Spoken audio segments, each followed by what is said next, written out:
Hello, dear students. Welcome back to Champions Learning. Today, we are continuing with the same chapter of History, Standard 7th, Maharashtra State Board, Chapter number 1, Sources of History. In the previous video, we had seen how the history and the sources of history have been classified into three main groups, that is material sources, written sources and oral sources. Also, we have seen the four important factors in the construction or in the authenticity of history. Those four factors are very important from the viewpoint of history, and they are individuals, society, place and time.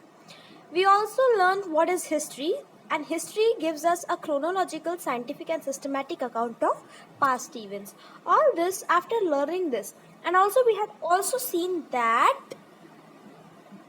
the period from 9th century CE से लेकर 18th century CE तक का period जो है वो medieval period में आता है, और you are going to learn medieval history in the standard 7th and 8th. Okay, in these two standards you are going to learn medieval history.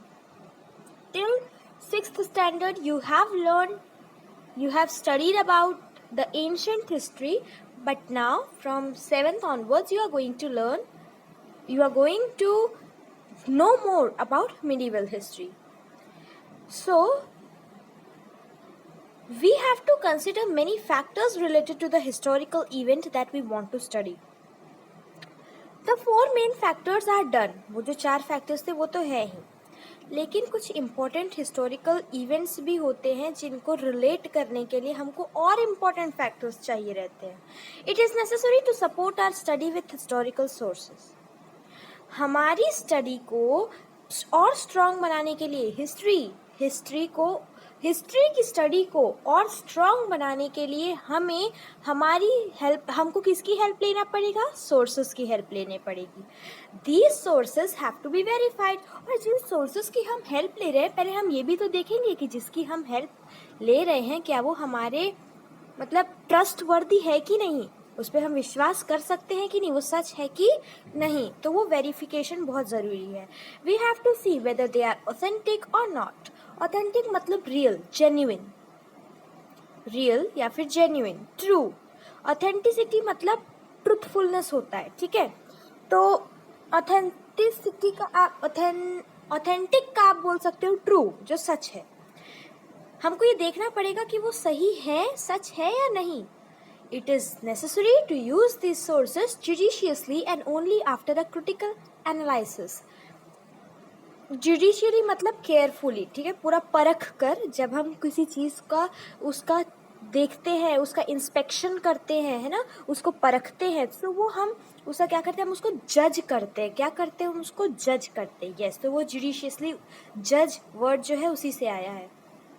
हमें उन सभी सोर्सेस को परखना पड़ेगा, देखना पड़ेगा कि क्या वो सही है कि नहीं, और फिर ही हम उसको केयरफुली एंड कॉशियसली, बहुत ही सावधानी से हमको इस्तेमाल करना पड़ेगा. ठीक है, और एक क्रिटिकल एनालिसिस होनी चाहिए, एक डीप स्टडी होनी चाहिए उसके बारे में. आप एकदम शॉर्ट में उसको ख़त्म नहीं करेंगे, शॉर्टकट नहीं अपना सकते हैं. उसकी डीप स्टडी करना पड़ेगा, और उसे एक प्रोसेस होता है, हमारा जो आर्कियोलॉजिकल डिपार्टमेंट होता है उसके प्रोसेस के थ्रू उस सोर्सेस को जाना पड़ता है. तो वही होते हैं क्रिटिकल एनालिसिस. नाउ यहाँ से स्टूडेंट्स आपका मटेरियल सोर्सेस के बारे में पैराग्राफ चालू हो जाता है. Forts have an important place among material sources. Material sources में सबसे जो इम्पोर्टेंट होता है वो होता है फोर्ट्स. एक्चुअली तो सभी इम्पोर्टेंट होते हैं क्योंकि सभी हिस्ट्री बताते हैं, बट इसमें कहा गया है कि फोर्ट्स जो होते हैं वो they are very important in material sources. Forts यानी किला. Some major types of forts are hill forts, forest forts, sea forts and forts on the plain. This is an important line, please underline it, or you can just note it or just take a screenshot of it. Some major types of forts are hill forts, forest forts, sea forts and forts on the plains. बहुत सारे जो forts होते हैं ज़्यादातर वो hills पे बनते हैं। कुछ फोर्ट्स होते हैं वो फॉरेस्ट में भी बनते हैं, पर फॉरेस्ट फोर्ट्स कम ही पाए जाते हैं, राइट। और सी फोर्ट्स तो आज भी पाए जाते हैं, है ना, सी फोर्ट्स। और फिर forts on the plains, plains यानी जो हमारी प्लेन ज़मीन होती है, राइट। मतलब जहाँ पर फ्लैट एरिया रहता है, फ्लैट सरफेस रहता है, मतलब जहाँ पर उबड़ खाबड़ ऊंची नीचे से ज़मीन नहीं रहती है, वो उन प्लेन्स में भी फोर्ट्स पाए जाते हैं। तो दो जगह ज़्यादा पाए जाते हैं, एक तो हिल्स में और एक प्लेन्स में। मॉन्यूमेंट्स इंक्लूड समाधीज, आप इसको अंडरलाइन ज़रूर करिए। Monuments include samadhis, graves, veergalas, and buildings include palaces, ministerial mansions, queen quarters, and also houses of common people. क्योंकि ये आपको 1 मार्क क्वेश्चन में पूछी जा सकती है। सी स्टूडेंट्स, अब हम देखेंगे कि मॉन्यूमेंट्स और बिल्डिंग्स में फ़र्क क्या होता है। मॉन्यूमेंट्स मतलब जो होता है वो बिल्डिंग से थोड़ा डिफरेंट होते हैं। मॉन्यूमेंट्स का मतलब यही नहीं होता है कि बड़े बड़े घर होते हैं, नहीं, मॉन्यूमेंट्स का मतलब घर नहीं होता। मॉन्यूमेंट्स मतलब अब देखो, जैसे मॉन्यूमेंट्स का एग्जांपल दिया समाधि। समाधि जैसे महात्मा गांधी जी की समाधि आप सबने देखी होगी, टीवी में तो कई बार दिखाता है, राइट। अब उनकी समाधि आप देखोगे तो आप क्या बोलोगे, वो मॉन्यूमेंट है। अब आप अगर मॉन्यूमेंट का मतलब ये समझते हो कि वो बिल्डिंग है, तो आप उनकी समाधि देखकर बोलोगे अरे ये बिल्डिंग है। नहीं, बिल्डिंग और मॉन्यूमेंट में फर्क होता है। वो जो समाधि दिख रही है आपको वो मॉन्यूमेंट है। ग्रेव्स, वीरगाला, ग्रेव्स क्या होते हैं स्टूडेंट्स, यू नो, जब हम अच्छा रुको मैं आपको एक पिक्चर दिखा देती हूँ, फिर उसके थ्रू मैं आपको समझा। तो स्टूडेंट्स ये होते हैं ग्रेव्स, जिसपे आपको ऐसे कुछ मतलब आर्ट होती है, मतलब जिसपे आपको इंस्क्रिप्शंस दिखाई देते हैं, और वो एक तरह से पूरी उस ज़माने की एक हम बोल सकते हैं उस पर एक सीनरी होती थी, जहाँ पर से हमको उस ज़माने के जो भी चल रहा होता है उस आप सोच सकते हैं कि क्या क्या हुआ होगा उस ज़माने में। तो ये सारी हिस्ट्री, हमें ऐसी हिस्ट्री का तरीका जो होता है जहाँ से हमको इमेज से कोई चीज़ मिलती है, और उस पर इंस्क्रिप्शंस होते हैं, ड्राइंग्स होती हैं। यहाँ पर आप देख सकते हैं एक किंग बैठा है और यहाँ पर क्वीन होगी, है ना, आई थिंक सो यही हो रहा है शायद। हाँ, तो ये एक ग्रेव है। ये क्या है, एक ग्रेव है। आई होप सो स्टूडेंट आपको ग्रेव का मतलब समझ में आ गया है। और अब हम देखेंगे वीरगाला क्या होता है। वीरगाल एक्चुअली इधर लिखा है वीरगाला, बट हम उसको वीरगाला नहीं बोलते, हम उसको हिंदी में वीरगढ़ बोलते हैं। वीरगढ़, वीरगढ़, ठीक है। आप यहाँ पर देखिए, ये जो आपको दिख रहा है ये भी वीरगढ़ ही है, ठीक है। इस पे पत्थरों पर उसको क्रेव करके, उसकी गोदाई करके पत्थरों पर उसको दूसरी नुकीली चीज़ों से उसको क्रैक करके उस पर छोटे छोटे कुछ तो भी ऐसे ड्राइंग्स बनाते थे। तो वही होते थे हमारे जो थे, हमारे वीरगालास रहते थे, ठीक है। उसको हम वीरगढ़ बोलते, लेकिन लिखने में वीरगाला, ठीक है। So monuments include समाधीज, ग्रेव्स, वीरगाला एंड बिल्डिंग्स। और बिल्डिंग्स क्या क्या इंक्लूड करती हैं? बिल्डिंग्स, मैं मॉन्यूमेंट्स अब नहीं बोल रही हूँ, बिल्डिंग्स इंक्लूड पैलेसेस यानी महल, और मिनिस्ट्रियल मैंशंस, जो बहुत बड़े बड़े मिनिस्ट्रियल मैंशंस होते हैं। जैसे अब मैं क्या हाँ, जैसे कि हमारा भवन जो रहते हैं, और राष्ट्रपति भवन हो गया, ये भी तो एक मिनिस्ट्रियल मैंशन ही है ना, इस तरह से। और जैसे वाइट हाउस भी है, वो भी एक मिनिस्ट्रियल मैंशन है, ठीक है। उसके बाद हम देखेंगे क्वींस क्वार्टर्स, रानीवास। रानीवास ऐसे होते थे, जैसे आपने सुना है राजमहल, राजमहल बोल रही हूँ, राजस्थान का हवा महल, वहाँ पर रानियों का क्वींस क्वार्टर्स थे, वो रानीवास रहते थे, ठीक है। वहाँ पर पूरी रानियाँ ही रहती थी, जितनी राजपूत की रानियाँ थी वो वहाँ रहती थी हवा महल पे, ठीक है। And also houses of common people, और सिर्फ यही नहीं, कॉमन पीपल के भी हाउसेज हिस्ट्री डिपेक्ट कर सकते हैं स्टूडेंट्स, क्योंकि आप देख सकते हैं आज के हाउसेज कॉमन पीपल के कैसे रहते हैं, सीमेंटेड रहते हैं, राइट, टाइल्स लगी रहती हैं दीवारों पर, और बहुत अच्छे से सजे मतलब रहते हैं, एकदम डेकोरेटेड, राइट। उस समय के घर उस समय के हिसाब से भी बहुत डेकोरेटेड रहते थे। वहाँ पर गोंड आर्ट बोलते हैं, गोंड आर्ट, उससे सजाया जाता था घरों को। और वहाँ पर काऊ डंक से उसको लीपा जाता था ताकि वो सीमेंट का काम करे, एकदम पक्का हो जाए, ठीक है। तो इस तरह की जो चीज़ें हैं वो हिस्ट्री डिपिक्ट करती है कि वो कौन से ज़माने का था और स्टैंडर्ड ऑफ लिविंग क्या थी पीपल की, जो भी इंसान थे उनकी स्टैंडर्ड ऑफ लिविंग कैसी थी, ये भी डिपिक्ट करता है। तो कॉमन पीपल के भी हाउसेस हमें हिस्ट्री डिपिक्ट कर सकते हैं। अब स्टूडेंट, मैं आपसे एक क्वेश्चन पूछना चाहती हूँ कि क्या आपको मॉन्यूमेंट्स और बिल्डिंग्स में फ़र्क समझ में आया? Students, monuments they are related to the historical sites. उस पर सिर्फ, जैसे अगर मैं बोलूँ ताजमहल, तो ताजमहल भी एक मॉन्यूमेंट है, करेक्ट, ताजमहल भी एक मॉन्यूमेंट है। तो आप तो बोलेंगे कि ताजमहल भी तो एक बिल्डिंग के ही जैसा है। नहीं स्टूडेंट्स, एक हिस्टोरिकल उस पर वो होना चाहिए, सपोर्ट होना चाहिए, हिस्टोरिकल बैकग्राउंड होना चाहिए। अब समाधि से हमको किसी भी पर्सन की हिस्ट्री के बारे में पता चलता है, राइट। ग्रेव से भी हिस्ट्री, वो हिस्टोरिकल हो जाते हैं, क्या होते हैं, वो हिस्टोरिकल हो जाते हैं।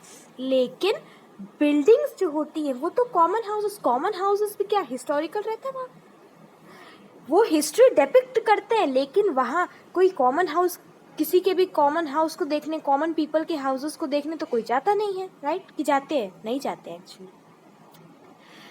क्वींस क्वार्टर्स वो भी एक हिस्टोरिकल है, लेकिन वहाँ पर मॉन्यूमेंट्स के जैसा नहीं है वो, कि वहाँ पर से आपको सिर्फ, वहाँ पर आपको रह सकते हो, आप वहाँ पर रह सकते हो, आप वहाँ पर लिविंग अपने लाइवलीहुड चला सकते हो, तो वो आपके मॉन्यूमेंट्स में नहीं आता।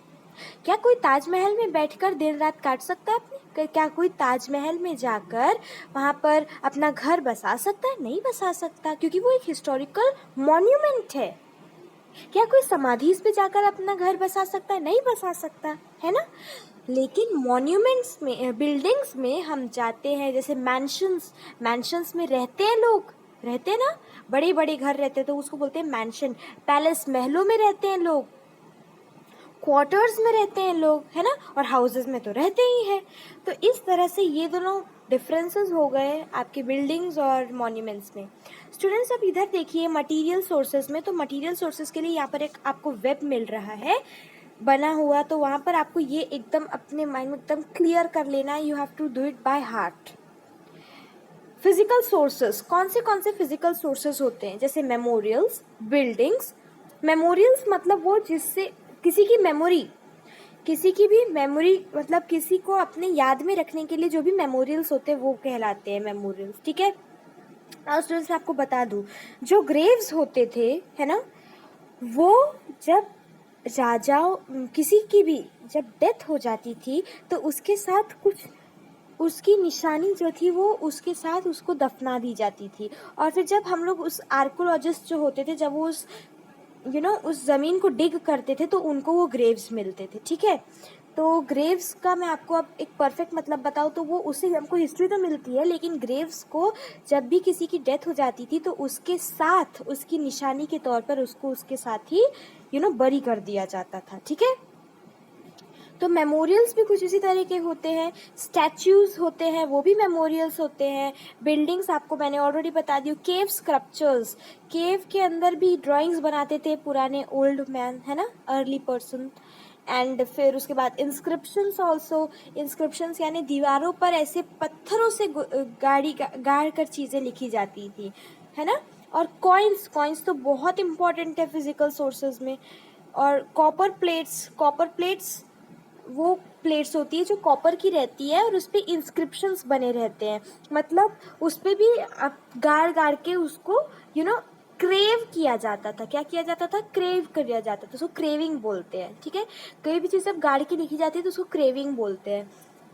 फोर्ट्स आपको पता है। स्टूडेंट्स, आप बोलोगे कि यहाँ पर तो मटेरियल सोर्स लिखा है, फिर यहाँ पर फिजिकल सोर्सेस क्यों लिखा है?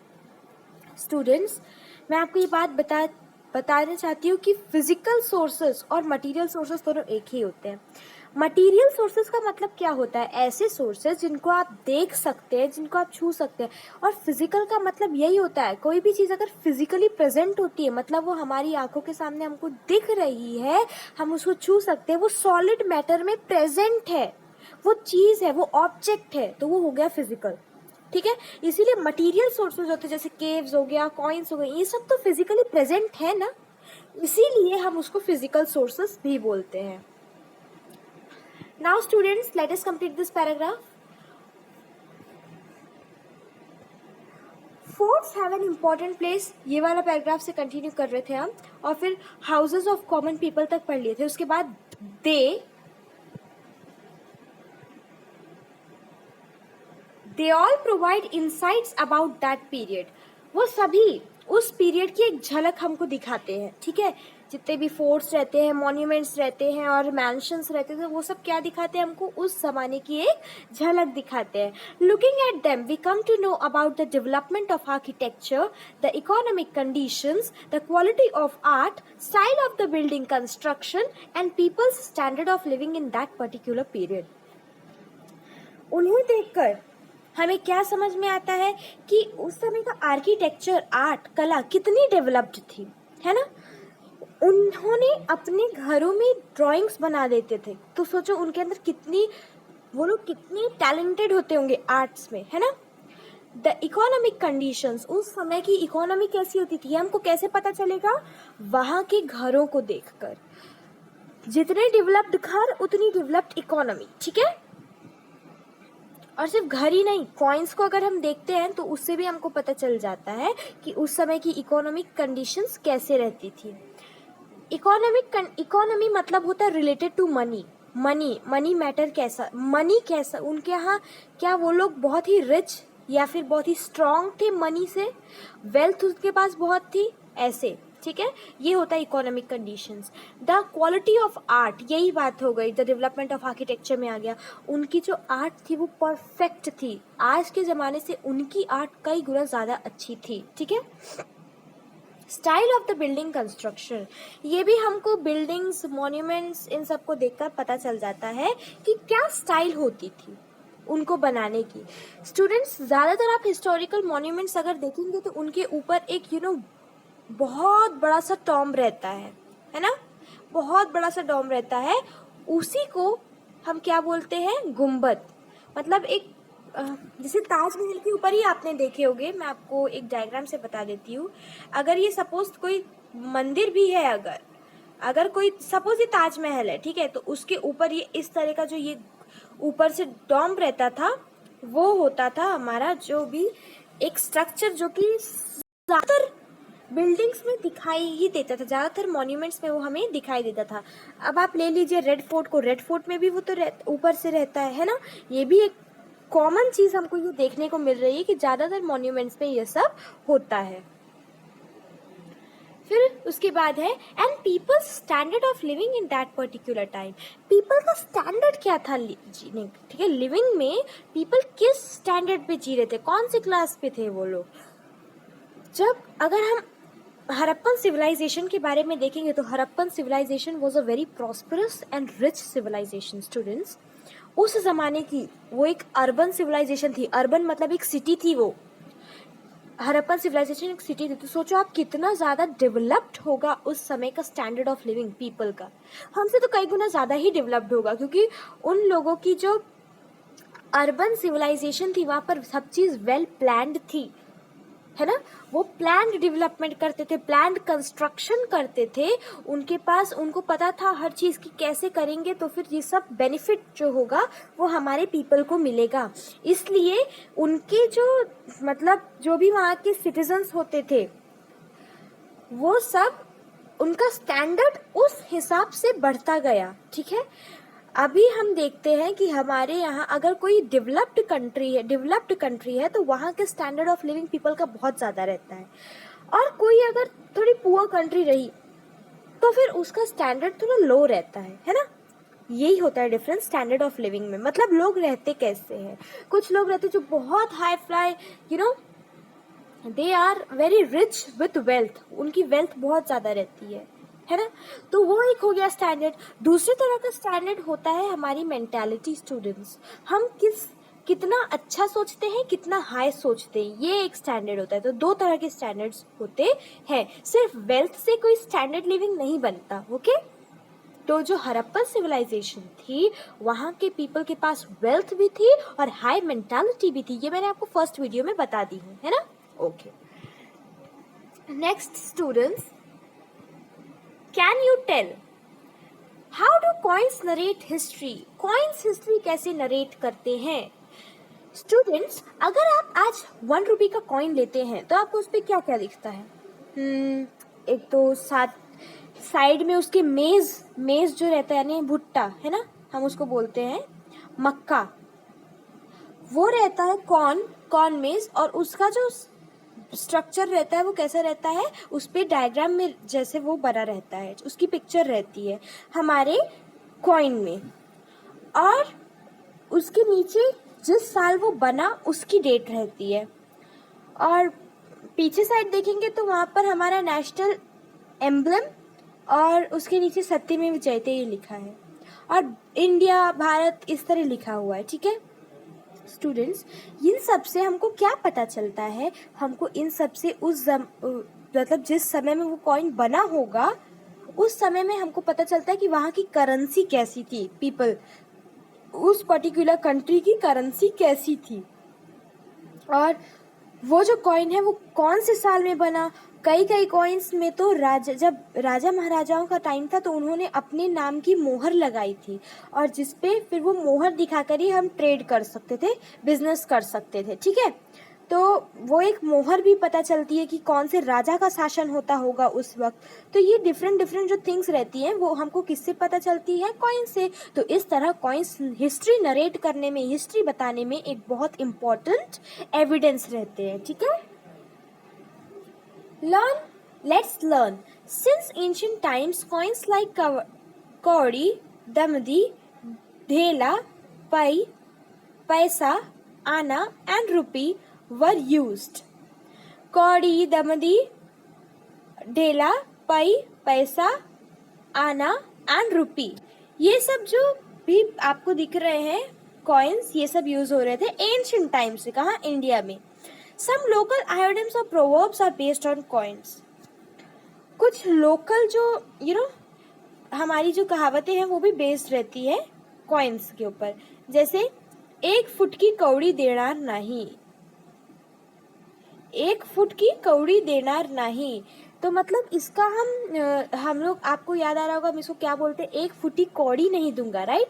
ये एक होता है प्रोवर्ब जो कि कहाँ से मिला है हमको? इन कॉइन से मिला। 1 फुटी कौड़ी आया ना वर्ड, कौड़ी तो एक कॉइन है। हियर फुट की कौड़ी means the lowest bit of money. इसमें जो आपको कौड़ी दिखा है, कौड़ी जो होता है वो सबसे लोएस्ट होता है।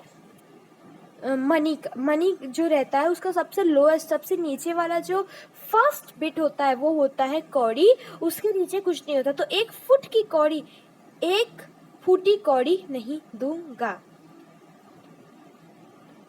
फिर उसके बाद आपको दिख रहा होगा 16 आना सच, 100% ट्रू।